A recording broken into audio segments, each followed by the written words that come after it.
നിസ്കാരത്തിൽ ഇമാമിന് പിഴവ് സംഭവിക്കുകയും സഹുവിൻ്റെ സുജൂദ് ചെയ്യാതെ സലാം വീട്ടുകയും ചെയ്താൽ നിസ്കാരം മാറ്റി നിസ്കരിക്കേണ്ടതുണ്ടോ?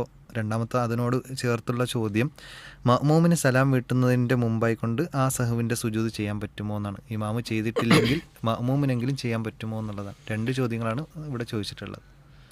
ഇവിടെ സഹുവിൻ്റെ സുജൂദ് ചെയ്യുവാനുണ്ടായ കാരണമെന്ത് എന്നതിനെ അടിസ്ഥാനപ്പെടുത്തിയാണ് ഉത്തരത്തിൽ മാറ്റങ്ങൾ സംഭവിക്കുന്നത്.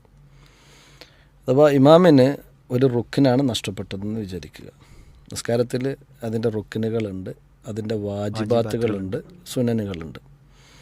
അപ്പോൾ സുനനുകൾ നഷ്ടപ്പെട്ട് കഴിഞ്ഞാൽ സഹുവിൻ്റെ സുജൂദ് വേണമെങ്കിൽ ചെയ്യാം, ചെയ്തില്ല എന്നതുകൊണ്ട് യാതൊരു പ്രശ്നവുമില്ല. അതേസമയത്ത് വാജിബാത്തുകൾപ്പെട്ട എന്തെങ്കിലും ഒന്നാണ് നഷ്ടപ്പെട്ടത്, ബോധപൂർവമല്ല, മറന്നുകൊണ്ട് നഷ്ടപ്പെട്ടു, പിന്നീട് ഇമാമിനെ സംബന്ധിച്ചിടത്തോളം അത് ഓർമ്മയുണ്ടായി പിന്നീട് സലാം വീട്ടുന്നതിന് വീണ്ടും അത് മറന്നുപോയി. അങ്ങനെ സഹുവിൻ്റെ സുജൂദ് ചെയ്യാതെ സലാം വീട്ടി എങ്കിൽ പ്രത്യേകിച്ച് പ്രശ്നങ്ങളൊന്നുമില്ല. ഇനി റുക്കിനാണ് മറന്നത്. റുക്കിന് ഇപ്പോൾ ഉദാഹരണത്തിന് സൂറത്തുൽ ഫാത്തിഹ ഓതുക എന്നത് റുക്കിനാണ്, റുക്കൂ ചെയ്യുക എന്നുള്ളത് റുക്കിനാണ്, സുജൂദ് ചെയ്യൽ റുക്കിനാണ്, എഴുത്തിദാലിലുള്ള നൃത്തം റുക്കിനാണ്, ഇതൊക്കെ റുക്കിനാണ്.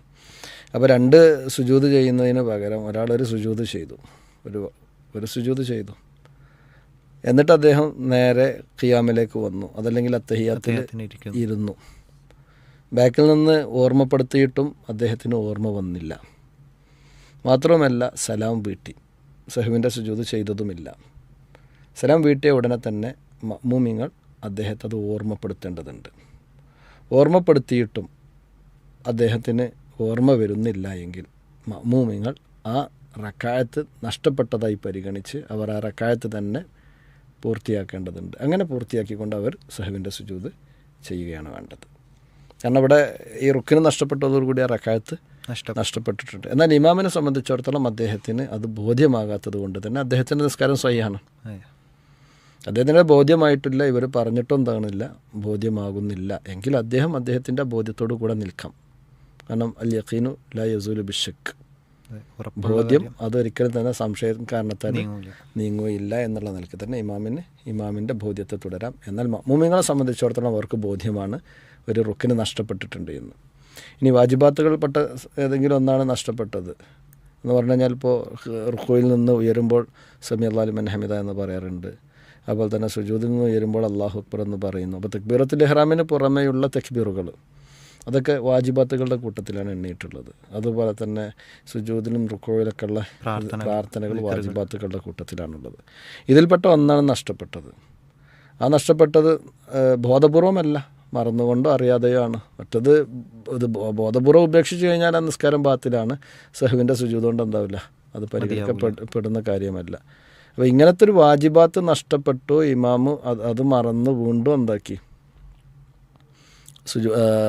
അത് മറന്നതിന് ശേഷം അദ്ദേഹം സഹുവിൻ്റെ സുജൂദ് ചെയ്യാതെ സലാം വീട്ടി കഴിഞ്ഞാൽ മഅ്മൂം പിന്നീട് എന്താക്കേണ്ടതില്ല, പ്രത്യേകമായിക്കൊണ്ട് ഒരു സഹുവിൻ്റെ സുജൂദ് ചെയ്യേണ്ടതില്ല. എന്തുകൊണ്ടെന്ന് കഴിഞ്ഞാൽ ജുഇലൽ ഇമാമു ലി ഉത്തമ്മ ബിഹി, ഇമാമ് നിശ്ചയിക്കപ്പെട്ടിട്ടുള്ളത് അദ്ദേഹത്തെ പിന്തുടരാൻ വേണ്ടിയാണ്. അപ്പോൾ ഫൈദ കബ്ബറൽ ഇമാമു ഫകബ്ബിറു, ഇമാം തക്ബീർ ചൊല്ലിയാൽ നിങ്ങളും തക്ബീർ ചൊല്ലുക.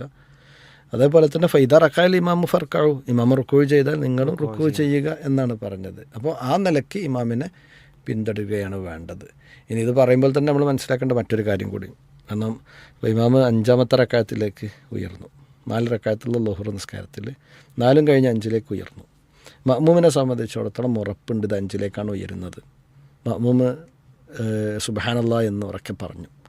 ഇമാം അത് പരിഗണിക്കുന്നില്ല എങ്കിൽ ഇമാമിനെ പിന്നീട് തുടരാൻ മഅ്മൂമിന് അധികാരമില്ല. കാരണം ഇമാമിനെ സംബന്ധിച്ചിടത്തോളം ഇമാമ് 4ലേക്കാണ് പോകുന്നത് എങ്കിലും മഅ്മൂമിനെ സംബന്ധിച്ചിടത്തോളം 5ലേക്കാണ് പോകുന്നത്. അപ്പോൾ അതുകൊണ്ട് തന്നെ 5 റക്അത്ത് ഏതായിരുന്നാലും ളുഹർ നിസ്കാരമില്ല എന്നതുകൊണ്ട് ഉറപ്പുള്ള മഅ്മൂമ് അവിടെ അത്തഹിയാത്തിൽ തന്നെ ഇരുന്ന് ഇമാമിനെ പ്രതീക്ഷിക്കുകയാണ് വേണ്ടത്. അപ്പോൾ ജുഇലൽ ഇമാമു ലി ഉത്തമ്മ ബിഹി എന്ന് പറഞ്ഞത് ഇമാമിനെ പിന്തുടരുക എന്ന് പറയുന്നത് ശരീഅത്ത് നിശ്ചയിച്ച കാര്യങ്ങളിലാണ്. അധികമായി വരുന്ന കാര്യങ്ങളിൽ ഇമാമിനെ പിന്തുടരേണ്ട ബാധ്യത മഅ്മൂമിനെ സംബന്ധിച്ചിടത്തോളം ഇല്ല എന്നും കൂടി ഇതിൻ്റെ ഭാഗമായിട്ട് നമ്മൾ മനസ്സിലാക്കേണ്ടതുണ്ട്. അവിടെയും ഇമാമ് സ്വാഭാവികമാണ് വന്ന് അദ്ദേഹം തിരിച്ചു വന്ന് അത്തഹിയാത്തിലിരുന്ന് സലാം വീട്ടുമ്പോൾ ഇമാം സാധാരണ രൂപത്തിൽ സലാം വീട്ടും, അദ്ദേഹം സഹവിൻ്റെ സുജൂദ് ചെയ്യില്ല. അപ്പോൾ അതുകൊണ്ട് ഇനി മഅ്മൂമ് ചെയ്യണോ? മഅ്മൂമ് ചെയ്യേണ്ടതുമില്ല. അവിടെയൊക്കെ ആ രൂപത്തിലാണ് കാര്യങ്ങൾ കാണേണ്ടത് എന്നാണ് മനസ്സിലാക്കാൻ സാധിക്കുന്നത്. അല്ലാഹു അഅലം.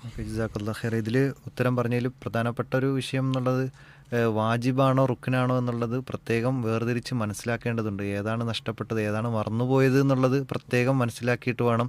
സഹവിൻ്റെ സുജൂദ് കൊണ്ട് പരിഹരിക്കപ്പെടുന്നതാണോ അതല്ല ആ റക്അത്ത് മാറ്റി നിസ്കരിക്കേണ്ടതാണോ എന്നൊക്കെ ഉള്ളത് നമുക്ക് മനസ്സിലാക്കേണ്ടതും പിന്നെ അതിനനുസരിച്ച് പ്രവർത്തിക്കേണ്ടതും. ചില ആളുകൾ എങ്കിലും പറയാറുണ്ട്, എന്തിനാണ് നിസ്കാരത്തിൻ്റെ ഫർളുകൾ, വാജിബാത്തുകൾ, സുനനുകൾ എന്നൊക്കെ പഠിക്കേണ്ട ആവശ്യം? അത് നിസ്കാരം പഠിച്ചാൽ പോരെ.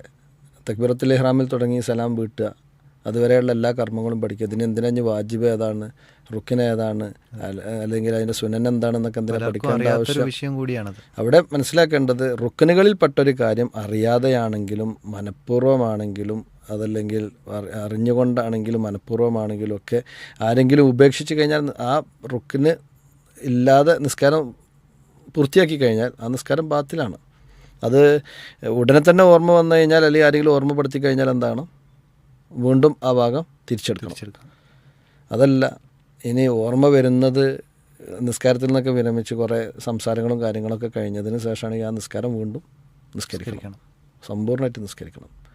അപ്പോൾ ഇതൊക്കെയാണ് ആ വിഷയത്തിൽ ഇതിൻ്റെ ഗൗരവം എന്ന് പറയേണ്ടത്. അപ്പോൾ ഇഖാമിസ് സ്വലാ എന്ന് വിശുദ്ധ ഖുർആനിൽ പറയുന്നുണ്ട് അല്ലാഹു. അതിനെ വിശദീകരിക്കുന്നിടത്ത് പണ്ഡിതന്മാർ പറയാറുള്ളത് ഇഖാമിസ് സ്വലാ എന്നതുകൊണ്ട് ഉദ്ദേശിക്കുന്നത് അതിൻ്റെ വാജിബാത്തുകളും റുക്കനുകളും സുനനുകളുമൊക്കെ അറിഞ്ഞുകൊണ്ട് സമ്പൂർണ്ണമായി ചെയ്യുന്നതിനെയാണ് ഇഖാമിസ് സ്വലാ എന്ന് പറയുന്നത് എന്നാണ്. അപ്പോൾ ആ കാര്യം നമ്മളെല്ലാവരും പഠിക്കാൻ ശ്രമിക്കുക എന്നുള്ളതാണ് സൂചിപ്പിക്കാനുള്ളത്.